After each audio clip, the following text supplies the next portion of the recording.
Assalamualaikum warahmatullahi wabarakatuh. Perkenalkan, nama saya Febri Andri Afli, mahasiswa Magister Manajemen jalur RPL dengan NPM 255222064. Pada kesempatan ini saya akan menjelaskan 3 hal.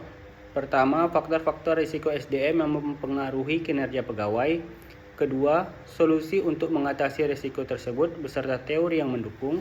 Dan yang ketiga, contoh risiko SDM yang terjadi di Pengadilan Negeri Pekanbaru sebagai tempat di mana saya bekerja. Untuk penjelasan faktor-faktor risiko SDM yang mempengaruhi kinerja pegawai dan solusi untuk mengatasi risiko tersebut akan saya jawab secara bersamaan. Faktor risiko SDM yang pertama adalah beban kerja berlebihan. Beban kerja berlebihan terjadi ketika pegawai menerima pekerjaan terlalu banyak dalam waktu yang terbatas.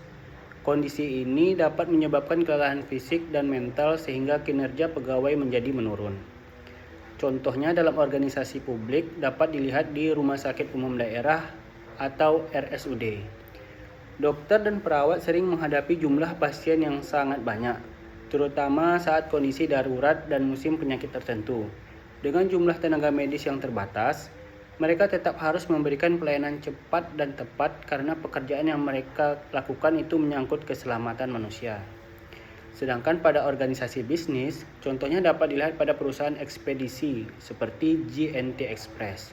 Saat promo belanja online atau tanggal kembar, jumlah paket akan meningkat drastis. Karyawan harus memilah barang, melakukan pengiriman, dan mengejar target dalam waktu yang bersamaan. Akibatnya, pegawai mudah menjadi stres dan kelelahan kerja. Solusi untuk mengatasi beban kerja berlebihan tersebut adalah yang pertama, melakukan pembagian kerja yang lebih seimbang. Yang kedua, menambah tenaga kerja saat beban pekerjaan itu meningkat. Yang ketiga, mengatur sistem shift kerja secara lebih efektif. Yang keempat, memanfaatkan teknologi untuk mempercepat pekerjaan. Dan yang kelima, memberikan waktu istirahat yang cukup bagi pegawai. Teori yang mendukung adalah Job Demand Resource Theory dari Demerauti yang menjelaskan bahwa tekanan kerja yang tinggi harus diimbangi dengan sumber daya kerja yang memadai agar pegawai tidak mengalami burnout. Selanjutnya, faktor yang kedua adalah lingkungan kerja yang tidak kondusif. Lingkungan kerja yang tidak nyaman dapat mempengaruhi konsentrasi, emosi, dan hubungan antar pegawai. Dalam organisasi publik, contohnya dapat kita lihat pada kantor Samsat, di mana pegawai Samsat setiap hari akan menghadapi berbagai karakter masyarakat. Ada masyarakat yang tidak sabar, marah karena antrian panjang, atau tidak memahami prosedur pelayanan. Situasi seperti ini dapat menimbulkan tekanan emosional bagi pegawai. Sedangkan dalam organisasi bisnis, contohnya adalah McDonald's Indonesia. Pada jam sibuk, karyawan harus bekerja cepat dan berkoordinasi dalam tim. Jika komunikasi tidak berjalan baik, maka bisa terjadi kesalahan kerja dan konflik antar pegawai. Solusi untuk mengatasi lingkungan kerja yang tidak kondusif ini, yang pertama adalah memperbaiki komunikasi antar pegawai. Yang kedua, menciptakan suasana kerja yang nyaman. Yang ketiga, memberikan pelatihan pekerjaan pelayanan prima. Yang keempat, memperjelas pembagian tugas kerja. Dan yang kelima, melakukan briefing dan evaluasi kerja secara rutin. Teori yang mendukung adalah Human Relation Theory dari Elton Mayo yang menjelaskan bahwa hubungan sosial dan komunikasi yang baik dapat meningkatkan produktivitas dan semangat kerja. Selanjutnya, faktor yang ketiga adalah kurangnya kompetensi dan pelatihan. Risiko ini muncul ketika pegawai belum memiliki kemampuan yang sesuai dengan pekerjaannya. Dalam organisasi publik, contohnya pada kantor kelurahan, saat ini pelayanan banyak menggunakan sistem digital. Namun, masih banyak pegawai yang belum terbiasa menggunakan aplikasi pelayanan online, sehingga pelayanan menjadi lambat. Sedangkan dalam organisasi bisnis, contohnya pada perusahaan teknologi, di mana karyawan dituntut terus memahami perkembangan teknologi dan aplikasi terbaru. Jika tidak mengikuti pelatihan, maka mereka akan tertinggal. Solusi untuk mengatasi kurangnya kompetensi dan pelatihan ini adalah yang pertama, mengadakan pelatihan kerja secara rutin. Kemudian memberikan pendampingan kepada pegawai yang dirasa agak terlambat. Yang ketiga, meningkatkan kemampuan digital pegawai dengan melakukan pelatihan tadi. Yang keempat, mengadakan workshop dan seminar pengembangan diri. Dan yang kelima adalah mendorong budaya belajar di lingkungan kerja. Teori yang mendukung adalah Human Capital Theory dari Gary Becker yang menjelaskan bahwa pelatihan merupakan investasi paling penting dalam peningkatan kualitas SDM. Selanjutnya, faktor yang keempat adalah motivasi kerja yang rendah. Motivasi kerja yang rendah membuat pegawai bekerja hanya sekedar menjalankan kewajiban tanpa semangat untuk berkembang. Contoh pada organisasi publik yang dapat kita lihat di sekolah-sekolah negeri. Dalam beberapa kondisi, guru atau pegawai bekerja secara rutin tanpa dorongan untuk berinovasi karena penghargaan terhadap prestasi dianggap masih kurang.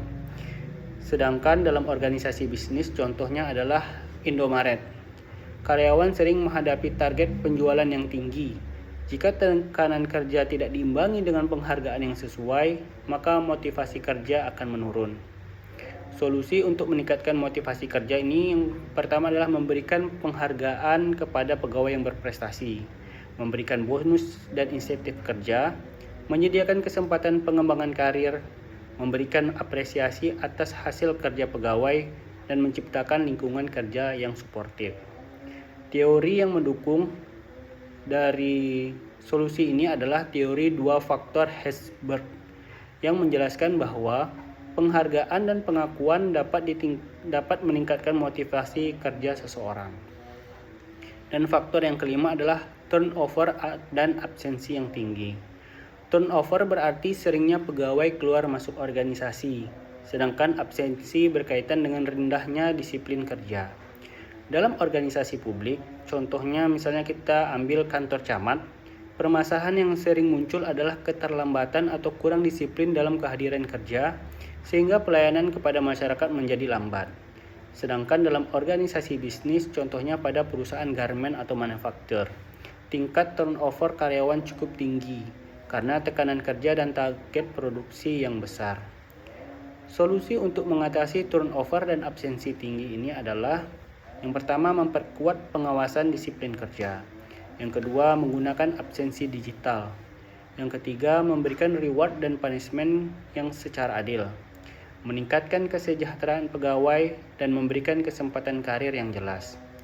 Teori yang mendukung adalah reinforcement theory dari B.F. Skinner yang menjelaskan bahwa perilaku seseorang dapat dibentuk melalui penghargaan dan hukuman. Selanjutnya, saya akan menjelaskan risiko manajemen yang terjadi di Pengadilan Negeri Pekanbaru.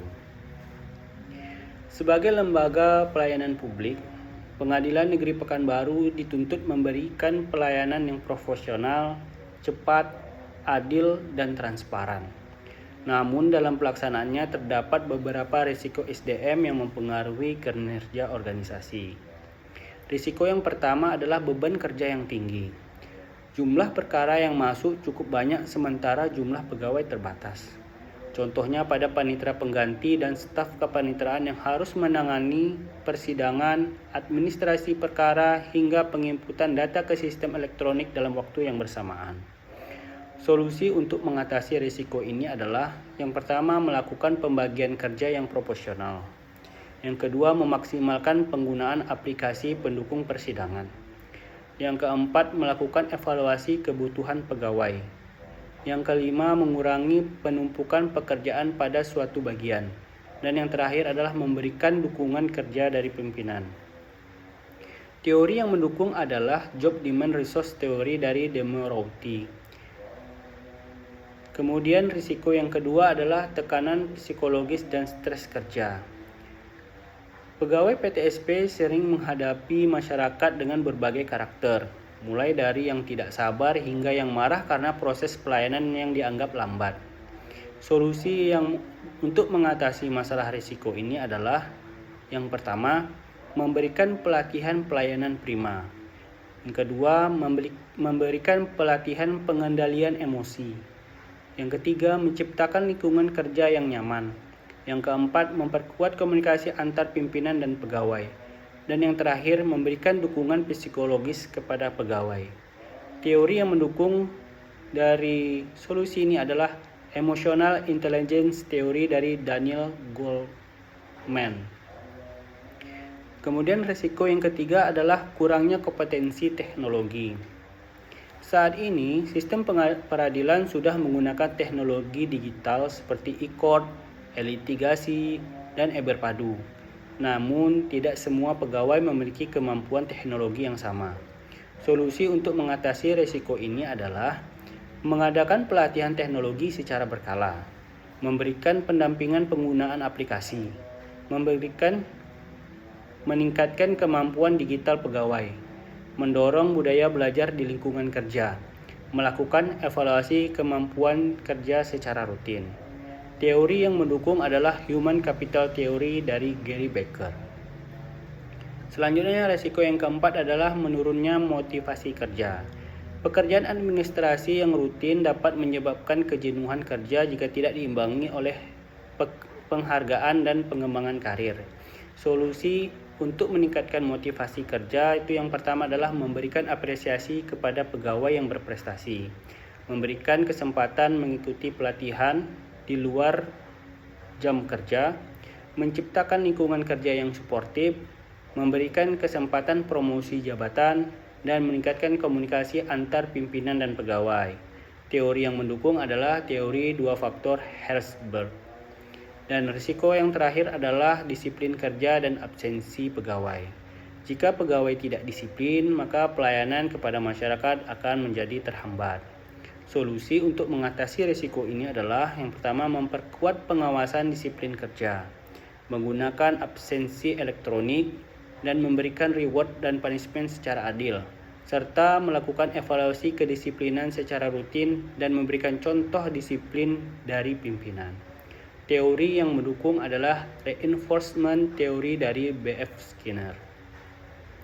Dari seluruh penjelasan tersebut dapat disimpulkan bahwa risiko SDM dapat terjadi pada semua organisasi, baik organisasi publik maupun organisasi bisnis.